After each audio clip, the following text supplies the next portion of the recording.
Hello and welcome to the channel Upright Classes. I am Ajashwata and today we are going to talk about an important subject which was earlier a part of class 11th but now it's added to class 12 boards. It's Indian economic development. So we have to study and understand the subject very carefully now. Our topic for today is State of Indian Economy on the Eve of Independence. But before starting to the topic, अगर आप इस channel के लिए नए हैं तो subscribe कीजिए और अगर आपको ये वीडियो पसंद आता है तो लाइक कीजिए. So moving on, State of Indian Economy on the Eve of Independence. First of all, we'll understand what the topic says. It says the situation and condition of Indian economy when we got independence. It says two things. It is saying the state of Indian economy before we got independence and the situation and condition of Indian economy after the attainment of independence, that is in 1947. So we are starting with the introduction part and I'm marking it as 1.1 so that आपको पता हो कि आप topic का कौन सा part देख रहे हैं. First of all, we'll study what is economy.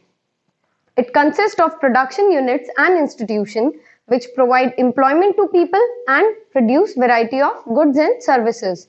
Economy consists of two things, production unit and institution. Production units like farms, factories, mines, workshops and institutions like school, colleges, hospitals, etc. क्या करती हैं? Which provide employment to people. एक तरफ तो वो employment provide करवा रही है and दूसरी तरफ produce a variety of goods and services. दूसरी तरफ वो लोगों के लिए goods and services provide करवा रही है. So जहां हम economy study करते हैं वहां हम agriculture sector study करते हैं, वहां हम इंडस्ट्रियल सेक्टर स्टडी करते हैं एंड वहां हम इंटरनेशनल ट्रेड भी स्टडी करते हैं. इन तीनों के एनालिसिस से ही पता चलता है कि इंडियन इकोनॉमी की सिचुएशन क्या थी जब हमें इंडिपेंडेंस मिली.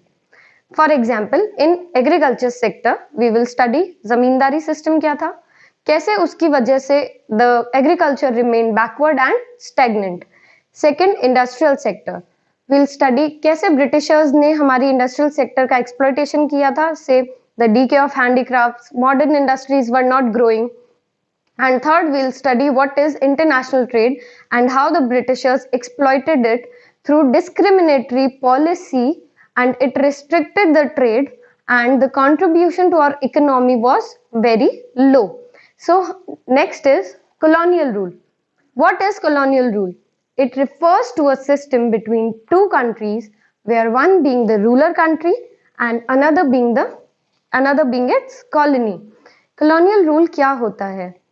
एक ऐसा सिस्टम जहां दो कंट्रीज इन्वॉल्व होती है, where one being the ruler country and another being its colony, जहां एक तो राज्य कंट्री होती है और दूसरी जिस पे वो राज करती है वो उसकी कॉलोनी होती है. After the Battle of Plassey in 1757, Britishers ruled us for over 200 years till we got independence in 1947. So, for example, यहाँ पे रूलर कंट्री कौन हुई? Britain and colony is India. So जो रूलर कंट्री होती है वो डिसाइड करती है, वो डिटरमाइन करती है कि उसकी कॉलोनी की पॉलिटिकल और इकोनॉमिक पॉलिसीज क्या होगी. Say for example what crops India is allowed to grown, what are the tariff policies, with whom they are allowed to do import and export, and so on. The ruling country will determine the economic policy of the colony. जो ruling country होती है वो decide करती है, determine करती है कि colony में कौन सी पॉलिसीज होगी और कौन सी नहीं. Now moving on to the next topic, it is economy prior to colonial rule, that is before the Britishers came into India, that is before 1757. It is also called pre-colonial period. To better understand the situation of the economy, मैंने यहाँ पे 5 points लिखे हैं, आप चाहे तो और लिख सकते हैं. So the first point is agriculture was the main source of livelihood and employment. यानी कि जो इंडियन इकोनॉमी के लोग थे they were mostly engaged in agriculture sector, that is around 85% of the population was working in the agriculture sector. यानी कि हम ये भी कह सकते हैं कि लोगों की एम्प्लॉयमेंट कहाँ से आती थी बिफोर कॉलोनियल पीरियड? लोगों की एम्प्लॉयमेंट मोस्टली प्राइमरी सेक्टर से आती थी. Now next is only those crops were grown that were used for self consumption or village artisans. यानी कि सिर्फ वो ही क्रॉप्स उगाई जाती थी जो फार्मर्स की बेसिक नीड्स को सेटिस्फाई करती थी। और फॉर विलेज आर्टिसंस कौन होते थे? विलेज के ऐसे आर्टिस्ट जो कुछ और चीजें बनाते थे। That means they are not involve in growing crops. For example वो बैग्स बनाते थे, वो चारपाई बनाते थे। सो उनके फूड का अरेंजमेंट कौन करता था? उनके फूड का अरेंजमेंट ये फार्मर्स करते थे इन एक्सचेंज ऑफ द चारपाई और बैग्स। यानी कि जो भी क्रॉप्स उगाई जाती थी वो मार्केट के लिए नहीं थी, they were only to satisfy the basic needs of the farmers. Moving on to the third point, it is famous for its handicraft industries. India was well known for its handicrafts in the field of cotton and silk textiles. Metal and precious stoneworks were used. यानी कि जो हमारा handicraft था, it received worldwide market because of the high standard of craftsmanship and because of the fine quality of material used. But during the British Raj, the Britishers, they were only interested in the industrial revolution in Britain. So whatever the Britishers did, they did it for the maximization of profit and growth for their own country. यानी कि हमारे जो भी raw material थे, Britishers did what? They took all the raw materials from us, and because of that, India became the net exporter of raw material and net importer of finished goods. Now the next point is enjoyed extensive trade in Asia and Europe. India ने extensive means बहुत ज्यादा trade enjoy किया दो continents में। कहाँ कहाँ? Asia and Europe. As India was rich in handicrafts, India was rich in natural resources because most of the population was engaged in agriculture sector. So we enjoyed extensive import and export with other countries of the world. Now, with all the 4 points we have discussed till now, we have concluded that India was not depending on any other countries. It was financially fulfilled economy. So we can clearly call India before the colonial rule, we can clearly call Indian economy as an independent, self-reliant and prosperous economy. Till now we have discussed what is economy, what is colonial rule and economy prior to colonial rule. Now let's have a look on the features of the Indian economy. Moving on to the first feature of the Indian economy on the eve of independence. The first feature was stagnant economy. Stagnant economy एक ऐसी economy होती है where the growth was so slow or very little, or you can say stuck at a point in the path of development.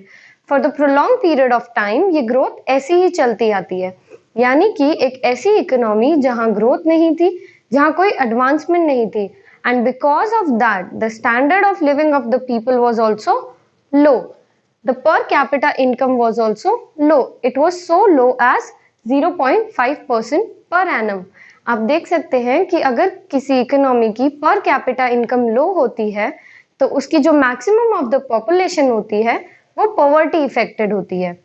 So this was the first feature of Indian economy on the eve of independence. Now let's have a look on the second feature of the Indian economy. The second feature is backward economy. अब stagnant तो थी ही, but it was also backward economy because जिस भी economy की per capita income low होती है, that automatically becomes a backward economy. In the year 1947 and 48, it was just rupees 230.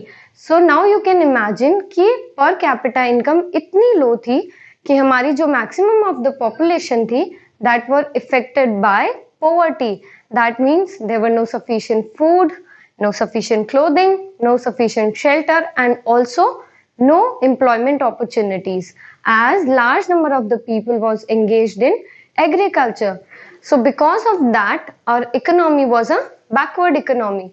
Now moving on to the third feature of the Indian economy, the third feature was agricultural backwardness. Despite the fact that most of the people were working in agriculture sector, that is 72% of the country's population were engaged in agriculture sector by that time. That means in the year 1947 and prior to that. So अगर इतने सारे लोग सिर्फ एक agriculture sector में काम कर रहे हैं, so they should have contributed more to the GDP but the contribution that was made to the GDP was only 50%. This shows agricultural backwardness and the productivity was also low. अब low productivity क्या थी? जो भी farming हो रही थी वो subsistence farming हो रही थी. What is subsistence farming? The farming that was done to meet the basic needs of the people, but the farming that was not meant for commercialization. कोई कुछ भी मार्केट के लिए नहीं था. So this was the third feature of the Indian economy. Now moving on to the next feature of the Indian economy on the eve of independence. So the next feature is industrial backwardness and heavy dependence on imports. Now these two features are linked. So मैंने इसे साथ में लिखा है. Industrial backwardness क्या होती है? As we have already discussed in the previous point that large number of population was engaged in agriculture sector. अब क्योंकि maximum of the population agriculture sector में है, so obviously there are less job opportunities in any other sector because उस time पे जो large scale industries थी, जो virtual basic industries थी, they did not really existed. So अब industry नहीं है तो job opportunities भी नहीं होगी. In fact, जो small industries थी, जो handicraft industries थी, they have decayed by now. So because of that, there were industrial backwardness in the domestic country. So हम किस पे depend करते थे? हम imports पे depend करते थे. क्योंकि अगर हमारी country में नहीं बन रहा है, तो we have to depend on the imports of finished goods from foreign countries, especially from Britain. So this was the industrial backwardness and heavy dependence on imports. Now the next features are poverty and limited urbanization. These two features are also linked. अब poverty तो थी ही due to low per capita income. Besides that, there were no food, no shelter, no clothing. अब poverty से निकलने के लिए लोग क्या करते थे? They go and search for job. As there was less job opportunities available, because जो factories थी, जो industries थी, वो अभी setup होना शुरू ही नहीं हुई थी. So due to that, there was limited urbanization. Now what is urbanization? Urbanization होता है कि number of people living in urban areas or in cities. But in this case, just after independence in 1948, only 14% of the people lived in urban areas. Remaining 86% कहाँ रह रही थी? वो अपना livelihood कहाँ से ले रही थी? Agriculture से ले रही थी. This clearly shows that there were lack of opportunities outside agriculture. ज्यादातर लोग कहाँ रह रहे थे? विलेजेस में रह रहे थे एंड ज्यादातर लोग एग्रीकल्चर पे डिपेंड कर रहे थे.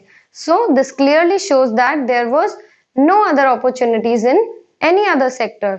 सो it also means that there were no ways to come out of poverty which leads to backwardness of the Indian economy. Now the last feature is poor infrastructure. Now इसका क्या मतलब होता है? जितनी भी एडवांसमेंट थी, they were not there, like no transportation, no communication, no generation of power and energy. ये जितनी भी चीजें they were not introduced or developed in India. In fact, Britishers introduced railways, but that too later and that too with completely different motive.